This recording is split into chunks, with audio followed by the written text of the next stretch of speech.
ಎಕರೆ 3 ಎಕರೆ 4 ಎಕರೆ ಅದೇ ಜೀವನ ಮಾಡ್ಕೊಂಡು ತೋಟ ಮಾಡ್ಕೊಂಡು ಇಷ್ಟು ದಿವಸ ಶ್ರಮ ಪಟ್ಟು ಅದ್ರ ಬೆಲೆಯನ್ನು ನೀವು ನುಗ್ತಾ ಇದ್ದೀರಿ, ನಾವು ನುಗ್ತಾ ಇದ್ದೀವಿ.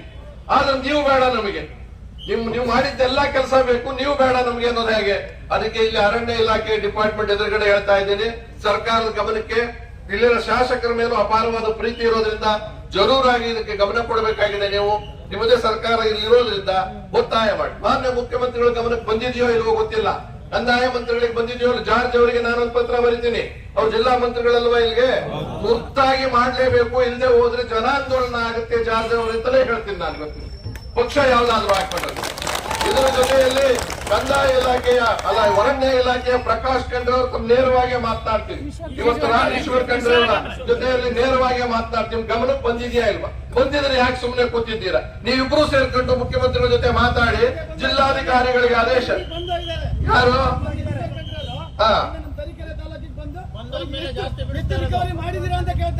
ರಿಕವರಿ? ಅಂದ್ರೆ ಇದು ರಾಜಕಾರಣಿಗಳು ಅಧಿಕಾರಿಗಳ ಕುಟುಂಬಕ್ಕೆ ಅನುಕೂಲ ಆಗಕ್ಕೆ ದುಡ್ಡು ಬೇಕಲ್ಲ, ಆ ಕಾರಣಕ್ಕೆ ರಿಕವರಿ ಅಂತ ಹೇಳ್ತಾ ಇದ್ದಾರೆ. ಆಯ್ತಾಯ್ತು, ಇದೇ ಮಾತನ್ನ ಪ್ರಕಾಶ್ ಖಂಡ್ರೆ ಅವ್ರಿಗೂ ಹೇಳ್ತೀನಿ, ಈಶ್ವರ್ ಖಂಡ್ರೆ ಅವ್ರಿಗೂ ಹೇಳ್ತೀನಿ, ಮತ್ತು ಜಾರ್ಜ್ ಅವ್ರಿಗೂ ಹೇಳ್ತೀನಿ, ನೇರವಾಗಿ ನಮ್ಮ ಮುಖ್ಯಮಂತ್ರಿಗಳಿಗೆ ಹೇಳ್ತೀನಿ. ನೋಡಿ, ಇವತ್ತು ಎಂತ ಪರಿಸ್ಥಿತಿ, ಎಲ್ಲಾ ಬೇಜವಾಬ್ದಾರಿ ಅಧಿಕಾರಿಗಳದ್ದಾಗಿರ್ತಕ್ಕಂಥ ಅನಾಹುತದಿಂದ ಮುಖ್ಯಮಂತ್ರಿ ಸ್ಥಾನಕ್ಕೆ ಕೂತು ಬಂದ್ಬಿಟ್ಟಿದೆ. ನೋಡಿದ್ರಲ್ಲ ಈಗ ಗವರ್ನರ್ ಸ್ಯಾಂಕ್ಷನ್ ಕೊಟ್ಟಿದ್ದನ್ನ, ಅವ್ರು ತಪ್ಪು ಅಲ್ವೇ ಅಲ್ವಂತ. ಪಾಪ ಮೂಡಾದವ್ರು ಯಾರೋ ಮಾಡಿರೋ ಕೆಲಸಕ್ಕೆ ಹೀಗೆ ಅಧಿಕಾರಿಗಳ ಅನಾಹುತದಿಂದ ಸರ್ಕಾರಕ್ಕೂ ಕೆಟ್ಟ ಹೆಸರು, ರೈತರಿಗೆ ಬಹಳ ಅನ್ಯಾಯ. ಬಹಳ ಅನ್ಯಾಯ ಅಲ್ಲ, ಹೊಟ್ಟೆ ಹೊಡಿತಾ ಇದ್ದೀರಾ ನೀವು, ಹೊಟ್ಟೆ ಮೇಲೆ ತಣ್ಣೀರು ಬಕ್ಕೊಂಡು ಹಾಕೋಬೇಕು. ಆ ದೃಷ್ಟಿಯಿಂದ ನಾನು ಕಾಯಂ ಮುಖ್ಯಮಂತ್ರಿಯಾಗಿ ನಿಮ್ಮೆಲ್ಲರ ಹೃದಯದ ಮುಖ್ಯಮಂತ್ರಿಯಾಗಿ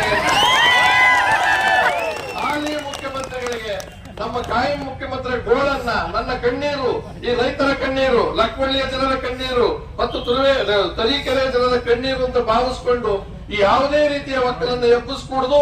ಒಂದು ವೇಳೆ ಇದಕ್ಕೆ ಮುಂದುವರೆದ್ರೆ ಪ್ರಾಣ ಕೊಡೋದಕ್ಕೂ ಸಾಧ್ಯ ಇದ್ರೆ ನಾವು ಸಾಧ್ಯ ಇದೆ, ಅದಕ್ಕೂ ತೀರ್ಮಾನ ಮಾಡಬೇಕಂತ. ಇದು ಯಾವುದು ಅನ್ಯಾಯ ಇದ್ದಲ್ಲ. 40-50 ವರ್ಷಗಳಿಂದ ಪಾಣಿ ಅವರ ಹೆಸರಿನಲ್ಲಿದೆ, ಆಮೇಲೆ ಕೊಡ್ತೀವಿ ಅಂತ ಹೇಳಿದ್ದೀರಾ, ಉಳ್ಕೊಳ್ಳೋದು ಬಿಟ್ಟಿದ್ದು ಆಗಿದೆ. ಅರಣ್ಯ ಇಲಾಖೆಯವ್ರಿಗೆ ಅನುಕೂಲ ಬೇಕಾಗಿದೆ, ದುಡ್ಡಿಲ್ಲ ಅನ್ನೋ ಕಾರಣಕ್ಕೂ ಮತ್ತೊಂದಕ್ಕೂ ಮಾಡ್ತಕ್ಕಂಥ ಸೂಕ್ತ ಅಲ್ಲ.